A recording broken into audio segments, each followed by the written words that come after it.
विंटू चायवाला नाही, मग विंचू चावला. जुही चावलाचा भाऊ आहे काय?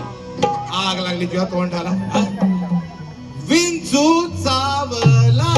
अच्छा अच्छा अच्छा, आता मला आठवलं, तात्या इंचूचा भाऊ दिसतोय. अरे बेण तुझ्या, अरे काय झालं? कोकणामध्ये गेलायस कधी? कोकणात गेलोय कधी कधी. तिकडे गेल्यानंतर 7 वाजून गेले गेले गेले गेले की मोबाईलचा एकच उपयोग, काय? फ्लॅश लावायचं, पायाखाली बघायचं. हा, कशासाठी? कशासाठी? विंचू चावेल म्हणून. अरे बाबा, कारण हा विंचू इतका विषारी, हा, अख्खी चळचळ चळचळ झळ, झळ, झळ, झळ, झळ, झळ. फक्त टंक मारला की जळजळ जळजळ जळजळ. झळ, झळ, झळ, झळ. अरे बाबा बाबा बाबा, एवढी जळजळ होईपर्यंत एवढं तिखट खायचं कशाला? पोटात एवढी जळजळ जळजळ जळजळ होते तर तिखट खायचं नाही, ऍसिडिटी वाढते. तू एवढा भुकेलाच आहेस का? काय झालं? मग अशी चहाचा विषय, आता ऍसिडिटीचा विषय. जळजळ ती जळजळ नाही, ऍसिडिटी जळजळ नाही. मग विंचवाने जर डंक मारला हा. तर अख्ख्या शरीरात जळजळ जळजळ जळजळ. आणि अरे म्हणून बाबा, झळ, झळ, झळ, झळ, झळ, झळ, झळ, झळ, झळ.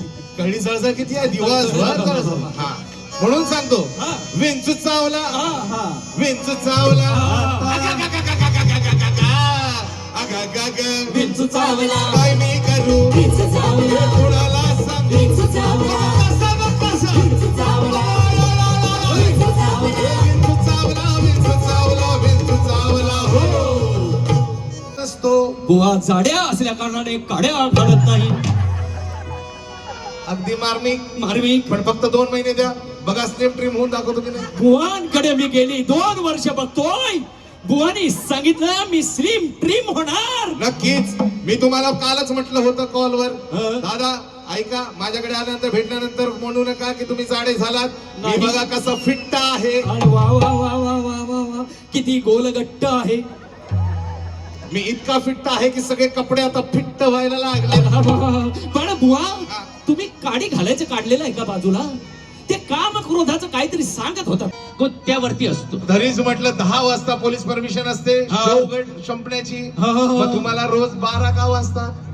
12 वाजेपर्यंत आम्हाला संपवत असतो. पण आणि त्यामुळे काय होतं की पाण्यावरती पाणी रिचवतो. ते पाणी इतकं सुंदर रंगाचं असतं की तो रंग घरी गेल्यानंतर आम्हाला दरवळत असतो. तरीच दुसऱ्या दिवशी एवढे लाल दिसता.